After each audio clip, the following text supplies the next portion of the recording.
अस्सलाम वालेकुम dear students, quality education के प्लेटफॉर्म पे आपको खुशामदीद। आज की वीडियो में बेसिक इंग्लिश के हवाले से है और आज की वीडियो में आप देखेंगे इंग्लिश कन्वर्सेशन यानी अंग्रेज़ी में गुफ्तगू। आज हम किसी स्ट्रक्चर का जिक्र नहीं करेंगे, कोई फार्मूला नहीं देखेंगे, प्योर इंग्लिश कन्वर्सेशन। यानी आप ये देखेंगे कि इंग्लिश के सेंटेंसेस को कैसे बनाया जाता है और कैसे स्पीच में उनको आर्टिकुलेट किया जाता है। अगर आप मेरा लेक्चर नंबर 8 देख चुके हैं बेसिक इंग्लिश के हवाले से, तो लेक्चर नंबर 9 आपके लिए कोई मुश्किल नहीं होगा। आप इसको एक रेफरेंस के तौर पर लेके आगे अपनी इंग्लिश को इम्प्रूव कर सकते हैं। आज हम स्ट्रक्चर कैन की बात करेंगे और उसे इंग्लिश कन्वर्सेशन के अंदर लेकर आएंगे। एक और अहम चीज़ है, वो है इंग्लिश वोकैबुलरी। इंग्लिश कन्वर्सेशन में आपको बताया कि मैं रियल केस सिनेरियोस को लेकर आता हूँ, जहाँ डिस्कस करता हूँ और इंग्लिश कन्वर्सेशन के अंदर वैरायटी ऑफ वोकैबुलरीज को इस्तेमाल करता हूँ। तो ये आपका काम है, आपने वोकैबुलरीज को यहाँ से पिक करना है। बजाय वोकैबुलरी को यानी वर्ड्स को रट्टा लगा के जहन में रखने के, आप प्रैक्टिकली उनको देखें सेंटेंसेस में कैसे इस्तेमाल किया जाता है। तो आज के इस लेक्चर में ना सिर्फ आप इंग्लिश कन्वर्सेशन सीखेंगे बल्कि आप वोकैबुलरीज भी सीखेंगे। आप उन वोकैबुलरीज को हाईलाइट कर सकते हैं, वीडियो को पॉज करके उन्हें लिख भी सकते हैं। तो स्टार्ट करते हैं लेक्चर को, लेकिन उससे पहले अगर चैनल पे आप नए हैं तो चैनल को सब्सक्राइब कर दीजिए और बेल के आइकन को भी दबा दीजिए, ताकि फ्यूचर में भी अगर इस तरह की वीडियोस को मैं अपलोड करता हूँ तो उनका नोटिफिकेशन आपको टाइमली मिलता रहेगा। चलिए स्टार्ट करते हैं, अपने पेज नंबर 1 की तरफ आते हैं। यहाँ हम देख रहे हैं इंग्लिश कन्वर्सेशन और कन्वर्सेशन में आप एक गाड़ी के बारे में बात कर रहे हैं। कन्वर्सेशन आप इनिशिएट कैसे करते हैं? स्ट्रक्चर हम इस्तेमाल कर रहे हैं कैन का, जो अभी आपने पिछले लेक्चर नंबर 8 में पढ़ लिया है। फॉर एग्जाम्पल, दो लोग एक दूसरे से बात कर रहे हैं। पहला शख्स कहता है can I ask for a favour, क्या मैं फेवर तलब कर सकता हूँ। फेवर का वर्ड आप जब आप किसी से कोई चीज़ मांगना चाहते हैं तो उसके लिए आप ये वर्ड इस्तेमाल करते हैं। आई डोंट नो उर्दू में आप इसे क्या कहेंगे, यानी किसी से फ़ायदा हासिल करना, लेकिन आप इसको समझ गए होंगे। Can I ask for a favour, हाँ तुम कर सकते हो, यानी तुम पूछ सकते हो। Yes you can. आप देखें, जब आप कैन शुरू में लिखा तो आपने जवाब में भी कहा यू कैन। क्या आपके पास गाड़ी है? Do you have a car. अब मैंने थोड़ा सा इसके अंदर पिछले लेक्चर्स में से भी कुछ चीज़ें उठा के लिखी हैं कैन के स्ट्रक्चर के अंदर। Do you have a car, क्या आपके पास गाड़ी है? यस आई डू, जी मेरे पास है। आपको याद होगा मैंने अपनी पिछली वीडियोस में आपसे कहा था कि जब जवाब देते हैं तो पूरा नहीं देते, बल्कि अगर जिस स्ट्रक्चर में पूछा जाता है तो उसी में देते हैं। फॉर एग्जांपल, अगर आप किसी से पूछते हैं do you know about this, तो वो आपसे ये नहीं कहेगा कि यस आई नो, वो कहेगा यस आई डू। तो ऐसे करके अगर आप कहेंगे do you have a car, क्या आपके पास कार है? यस आई डू, हाँ मेरे पास है। आप इसे ऐसे भी कह सकते थे यस आई हैव, लेकिन यस आई डू का स्ट्रक्चर जो आमतौर पर इस्तेमाल होता है। आगे देखिए, can I use it for today, क्या मैं आज के लिए इसे इस्तेमाल कर सकता हूँ? कैन आई, याद होगा पीछे आपको, आप पढ़ चुके होंगे। जब आप सवाल पूछते हैं तो कैन को शुरू में लगा देते हैं। Can I use it for today, क्या मैं इसे आज के लिए इस्तेमाल कर सकता हूँ? यस यू कैन, हाँ तुम इसे इस्तेमाल कर सकते हो। तो देखिए, ये इंग्लिश कन्वर्सेशन का छोटा सा टॉपिक था। आप इसी को जहन में रख के और इस तरह के सिनेरियोस पर बात कर सकते हैं, कोई भी चीज़ सामने रखते हुए। मैंने ज़रा गाड़ी पे बात कर ली। चले सेकंड टॉपिक की तरफ देखें, यहाँ हम बात करेंगे वॉशिंग मशीन की। तो सेंटेंस की तरफ देखें, can I use your machine, क्या मैं आपकी मशीन इस्तेमाल कर सकता हूँ? Can I use your machine, लेकिन मैंने थोड़ा सा बड़ा सेंटेंस लिख दिया है, फॉर वॉशिंग माई क्लोथ्स, यानी अपने कपड़े धोने के लिए। तो आप सेंटेंस को बड़ा भी कर सकते हैं, you can add some information. Can I use your machine for washing my clothes, क्या मैं अपने कपड़े धोने के लिए आपकी मशीन इस्तेमाल कर सकता हूँ, ये वाली जो मशीन है। अगर आप इनकार करेंगे पीछे तो आपने इकरार में सीखा, आप थोड़ा इनकार में भी देख लीजिए। आप कहेंगे नो यू कैंट, नहीं आप इस्तेमाल नहीं कर सकते हैं। वाई कैंट आई, मैं क्यों नहीं कर सकता, यानी इस्तेमाल क्यों नहीं कर सकता। वाई का मतलब होता है क्यों। कैंट आई, याद होगा स्ट्रक्चर आपको नेगेटिव इंटरोगेटिव आप साथ में भी लिखते हैं। क्योंकि मैं इसे इस्तेमाल कर रहा हूँ, because I am using it, because I am using it. Because के बाद अगर थोड़ा सा वक्फा आ गया सेंटेंस के अंदर तो आप कॉमा लगा सकते हैं। क्या मैं इसे बाद में इस्तेमाल कर सकता हूँ? Can I use it later, sure you can, ज़रूर तुम कर सकते हो। यस की जगह मैंने श्योर इस्तेमाल किया। श्योर का मतलब होता है यकीनन, यानी आप यकीन से किसी चीज़ के बारे में कहते हैं, एग्री करते हैं किसी चीज़ से, तो आप वहाँ पे श्योर भी इस्तेमाल कर सकते हैं। यस भी आप कह सकते हैं हाँ में। तो ये एक तरह से आपके लिए थोड़ी सी वोकैबुलरी एक्सरसाइज होगी। यहाँ पे श्योर का वर्ड आपके लिए हो गया, आपने इस्तेमाल किया यस की जगह, so that's an additional vocabulary for you. चलें नेक्स्ट पेज की तरफ आइए। यहाँ हम बैग की बात करते हैं। क्या आपके पास स्कूल का बैग है? Do you have a school bag? Do you have का स्ट्रक्चर भी आपको याद होगा इससे पिछले सेंटेंस में। यस वी डू, उसी सीक्वेंस से answer. Can you show me that one? अब अगर आप किसी चीज़ की तरफ इशारा करके कहते हैं, यानी वो चीज़ आपसे दूर है, तो आपको याद होगा हम demonstrative pronoun this, that, these, those इस्तेमाल करते हैं। दैट किसी दूर की चीज़ के लिए और एक के लिए, सिंगल चीज़ के लिए आप इस्तेमाल करते हैं।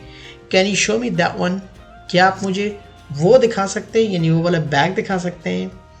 Here you are, ये लीजिए। यहाँ वो कह सकता था Yes, I can, लेकिन बजाय उसके उसने कह दिया Here you are, उसने उठा के दे दिया फ़ौरन, ये लीजिए। ये अच्छा दिखता है। It is cool looking bag. Cool looking, cool का लफ्ज़ मतलब ठंडा होता है, लेकिन आमतौर पर हम cool looking ऐसी चीज़ों के लिए इस्तेमाल करते हैं जो आंखों को देखने में अच्छी दिखती हैं। क्वालिटी का तो पता नहीं होता, लेकिन दिखती अच्छी हैं, तो आप वहाँ पे कह सकते हैं इट्स कूल लुकिंग बैग, ये अच्छा दिखता है। हाँ, ये ब्रांडेड है। यस इट इज़ ब्रांडेड, यानी ये बैग जो है ये ब्रांडेड है, क्योंकि इस पर पिक्चर बनी है सोफिया की, तो ये एक ब्रांडेड बैग है। ये कितने का है? How much is it? How much is it? जब आप किसी से अमाउंट पूछते हैं तो ये सेंटेंस स्ट्रक्चर इस्तेमाल करते हैं। इसकी कीमत $100 है। It costs $100। अब देखिए हाउ मच इज़ इट, ये भी पिछली वीडियोस में मैं ऑलरेडी आपको समझा चुका हूँ। जब आप सवाल पूछते हैं तो हाउ, वेयर, व्हेन सवाल पूछने के लिए, तो ये तो आपको क्लियर हो चुका होगा। चलें नेक्स्ट की तरफ चलते हैं। इसी की कंटिन्यूएशन है हमारे पास। इट इज़ टू कॉस्टली, ये बहुत महंगा है। इट इज़ टू कॉस्टली, या आप इसे ऐसे भी कह सकते हैं इट इज़ वेरी एक्सपेंसिव। ये अलग सेंटेंस से आप इस्तेमाल कर सकते हैं। वैरायटी आपकी इंग्लिश के अंदर हो तो दैट्स ग्रेट। क्या मुझे इस पर छूट मिल सकती है, यानी डिस्काउंट मिल सकता है? Can I have discount on it? Can I have discount on it? नहीं, आपको ब्रांडेड चीज़ों पर छूट नहीं मिल सकती। ये चूँकि एक ब्रांडेड बैग है तो ब्रांडेड चीज़ों पे डिस्काउंट नहीं होता। नो कॉमा यानी वक्फा। You can't have discount on branded items. You can't have, देखिए उसने कहा था कैन आई हैव, जवाब में यू कैंट हैव, यानी आपको डिस्काउंट नहीं मिल सकता। आपको याद होगा पिछली वीडियो में जब मैंने हैज़, हैव और हैड के बारे में समझाया था, तो मैंने आपको बताया था कि उनको आप वैरायटी ऑफ ओकेजन्स पे इस्तेमाल कर सकते हैं, उनका अपना अपना इस्तेमाल होता है। तो ये भी आपको क्लियर हो चुका होगा। वोकैबुलरीज पे ज़रा नज़र रखिए। Move to the next page, page number 5। यहाँ दो और चीज़ें आ गई, अलग से वोकैबुलरी से आप उन्हें इस्तेमाल कर सकते हैं।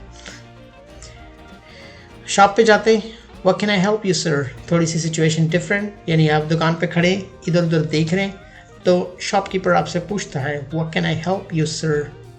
सर मैं आपकी क्या मदद कर सकता हूँ? व्हाट कैन आई हेल्प, याद होगा आपको कैन आई, सवाल पूछने के लिए व्हाट, क्या। मुझे खाना पकाने के कुछ बर्तनों की ज़रूरत है। I need some cooking utensils. Utensils आप बर्तनों के लिए इस्तेमाल करते हैं।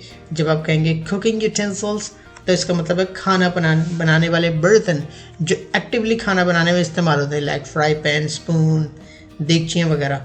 प्लेटें जो होती हैं वो एक्टिवली इस्तेमाल नहीं होती, उन्हें आप बाद में इस्तेमाल करते हैं। तो कुकिंग यूटेंसिल्स वही कहलाते हैं जो कुकिंग में इस्तेमाल होते हैं। What items do you need, आपको कौन सी अशिया की ज़रूरत है, यानी कौन से बर्तन आपको चाहिए। What items. I need a skimmer with a long handle, यानी मुझे स्किमर की ज़रूरत है लंबे हैंडल वाले।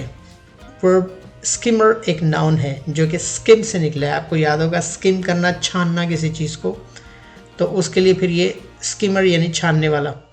छानने से मुराद है कि आमतौर पर इसके होल्स होते हैं और जब आप फ्राई करते हैं चीज़ों को तो चीज़ों को इसके ऊपर उठाते हैं, लाइक चिकन को या समोसों को, ताकि उनमें से ऑयल निकल जाता है या निथर जाता है।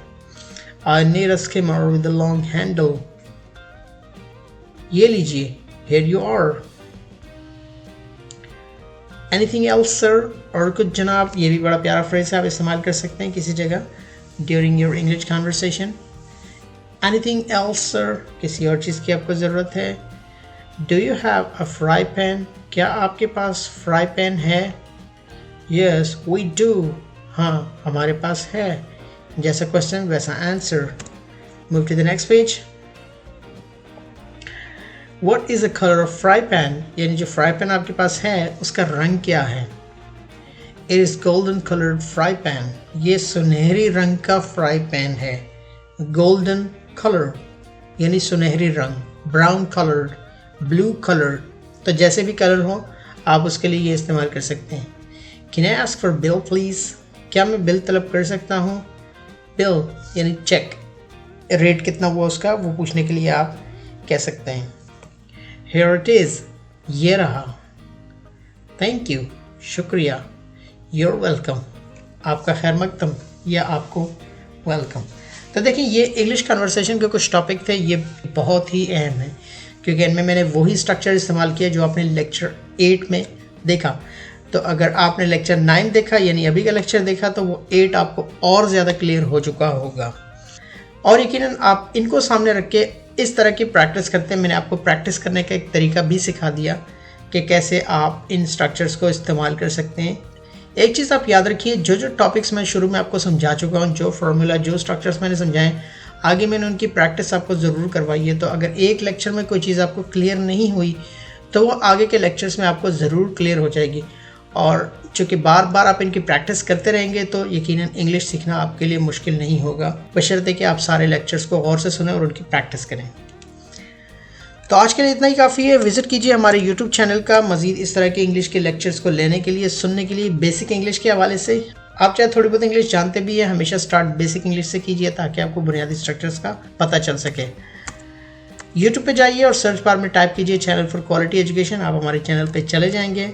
वीडियो को लाइक कीजिए, पसंद आइए, शेयर कीजिए दोस्तों के साथ और कमेंट सेक्शन में अपनी राय ज़रूर दीजिए वीडियो के बारे में। आपके जहन में कोई सवाल आता है तो आप कमेंट सेक्शन में मुझसे पूछ सकते हैं। I'll see you there। आज के लिए इतना ही काफ़ी है। वीडियो देखने का शुक्रिया। Thanks for watching.